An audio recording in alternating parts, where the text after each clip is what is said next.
What's good, YouTube? It's your boy, Blue Blood Sports TV, back at y'all with another one. So, we have a response and reaction. Undefeated, 3-division world champion, former junior welterweight undisputed world champion, currently the reigning WBO, World Boxing Organization welterweight world champion, who is widely considered by many to be the #1 best pound-for-pound fighter in the world, in Terence "Bud" Crawford. Terence Crawford is 38 wins, no losses, no draw, 29 big wins by way of knockout. He's 34 years of age, 5'8" with a 74-inch arm reach.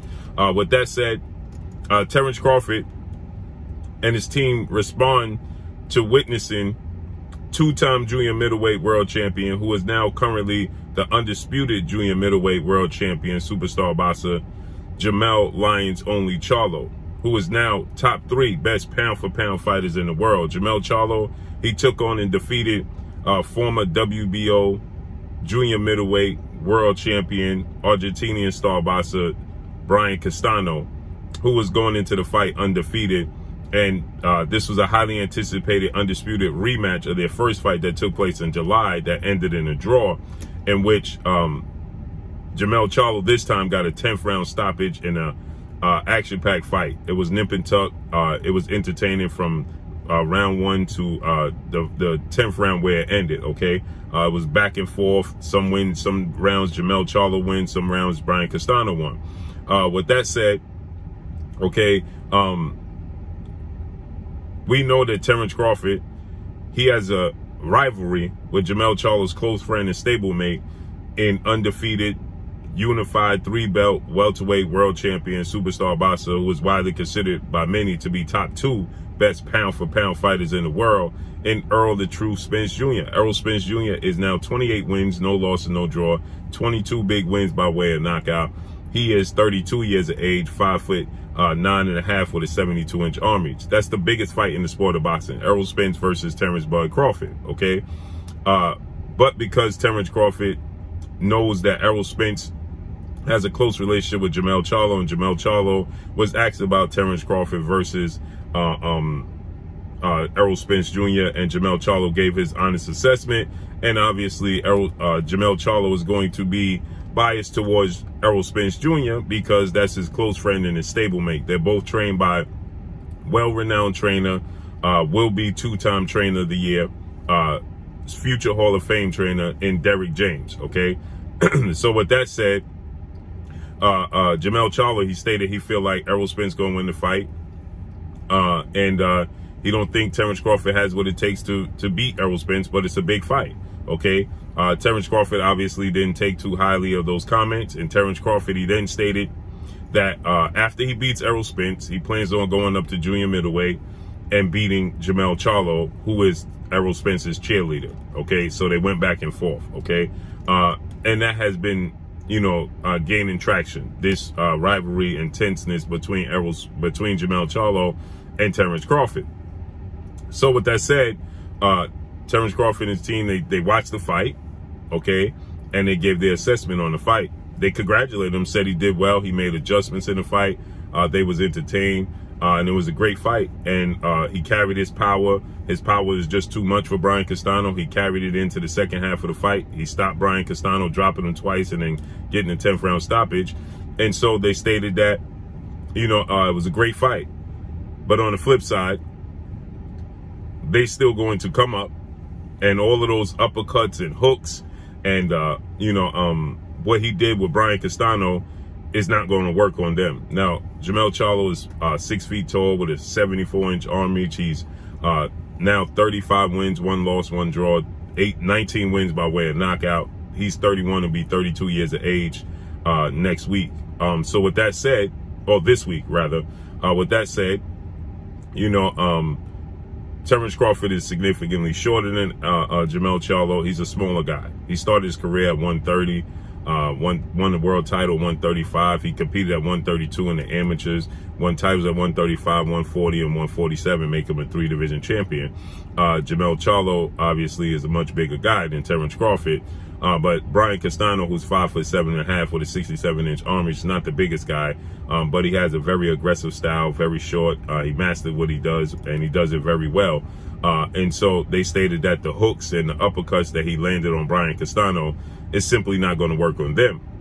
And also they stated that been there, done that, as far as being undisputed. Okay, so they stated that we've been undisputed before, you just playing catch up.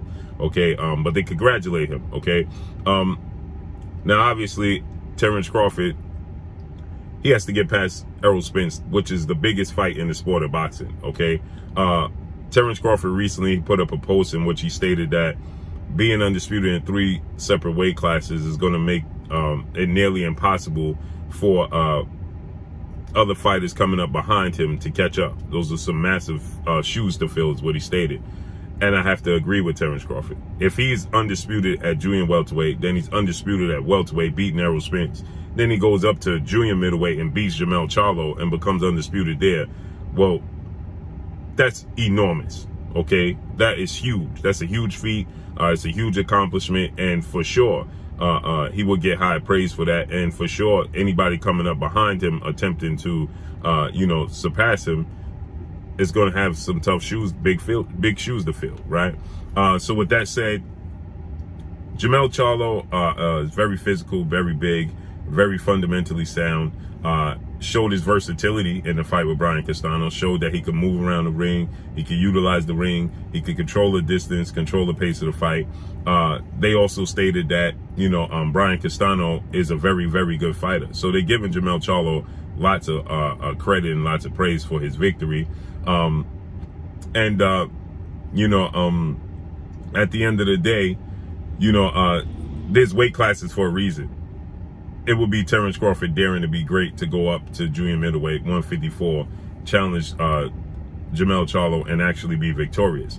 Now, styles also make fights, okay? Because I know people will say, well, yeah, well, guys like Roberto Duran, Floyd Mayweather, Sugar Ray Leonard, smaller guys, Tommy Hearns, they moved up and they, you know, their frame and style, okay?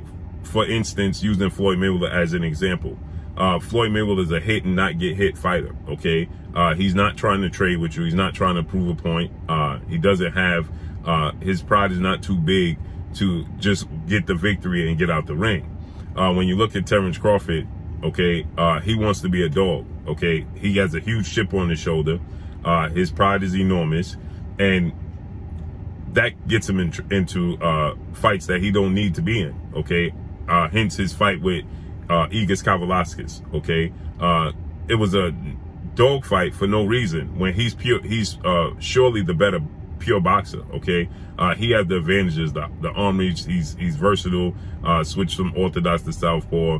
That's another thing they stated, that they made it cool or made it famous to be a fighter that switches, okay? In this era, obviously they know legendary retired, iconic, late great superstar boxer, Marvelous Marvin Hagler was considered and is the greatest switch fighter in history of the sport of boxing. So they saying for this era, okay? They highlighted it for this era. And Terence Crawford has those abilities, right? He can switch, he can box orthodox, southpaw. Now, I'm one that don't feel like he's as effective in the orthodox stance as he once was, okay? When you watch his fight with Victor Postol and his fight with, you know, Brettis Prescott, he was just as elusive in the orthodox style as he was in the southpaw style. Now he's predominantly a southpaw, okay? He wins all his fights in the southpaw stance. That's where he has his advantage, with extremely long arms and power in both hands. Well, when you look at the fight with Igis Kavalauskas, Kell Brook's jab was giving him problems for as long as it lasted. Sean Porter's style, the physicality was giving him trouble. He was tying up. You can see he's not that comfortable on the inside like that, and he's not that effective. Igis Kavalauskas unofficially dropped him. The thing is that I'm getting to is that he makes these fights harder than they need to be, okay? Where he has the ability to use his jab, use his range, control the pace, control the distance, then set up the knockout. Terence Crawford, he wants to be a dog. He wants to mix it up. He wants to prove a point, okay? He wants to knock you out. Now, he's knocked out 10 of his last 11 opponents. But the level of those opponents is also a major factor as well, okay? That counts. And so when you talk about Terence Crawford at 5'8", and you're talking about Jermell Charlo at 6 feet tall, Okay, Jermell Charlo is 3 to 4 inches taller than Terence Crawford. Okay, same arm length. So now Terence Crawford is used to having an arm reach advantage over most of his opponents. Everybody he's faced, pretty much. Okay, outside of Jose Benavidez Jr., he has an arm reach advantage. Well, that won't be the case with Jermell Charlo. You're not bigger and stronger than Jermell Charlo, and Jermell Charlo is fundamentally sound with a high ring IQ. Okay, so to get into a massive exchange with Jermell Charlo, or Errol Spence for that matter, would be, in my opinion, to the detriment of Terence Crawford being successful in those fights. I don't think he could be successful fighting Errol Spence with physicality on the inside. He has to use his ability to box. He has to use angles. He has to control distance and pace of the fight. Same would be said for him with Jermell Charlo. I just don't think mentally Terence Crawford is at that space where he's going to say, I'm just going to win the fight. No, I think he wants to prove a point, okay? And I believe that that will be ultimately the reason why he will lose to a Jermell Charlo or Errol Spence Jr. for that matter. So does he have the ability to beat Errol Spence and Jermell Charlo? Of course. He has all the tools in the toolbox necessary to offset them. He'll be 35 in September. And another thing is he fought twice in 3 years. Okay? And he's a timing fighter. And so with that said, that could play a major role and a part in this as well. But I can't wait to see it. Errol Spence, Terence Crawford is the biggest fight in boxing.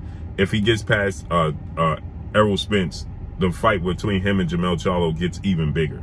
So the storyline, Derrick James being the trainer, all of those things play a major part, and it gets even bigger. Okay, so let's see how this unfolds. But Terence Crawford tells Jermell Charlo, congratulations, great job, but been there, done that, and I'm still coming up there, and everything you did is not going to work on us. When we come up there, those hooks and the uppercuts that you landed on Brian Castono is not going to be effective against us. So let's see how this unfolds and plays out. But that's all I got for y'all. Make sure you hit the like button, drop a comment in the comment section, let me know what y'all think. Y'all already know what it is. It's your boy Blue Blood Sports TV. Hate, like, comment, and subscribe. If you haven't subscribed, hit the subscribe button, hit the like button, hit the bell icon to get all the new notifications. Follow me on Instagram at Blue Blood Sports TV, all one word. Y'all already know what it is. Shout out to the entire LDBC. Shout out to New Media. Shout out to Black Media Row. Make sure you like and share these videos. That's all I got for y'all. Peace.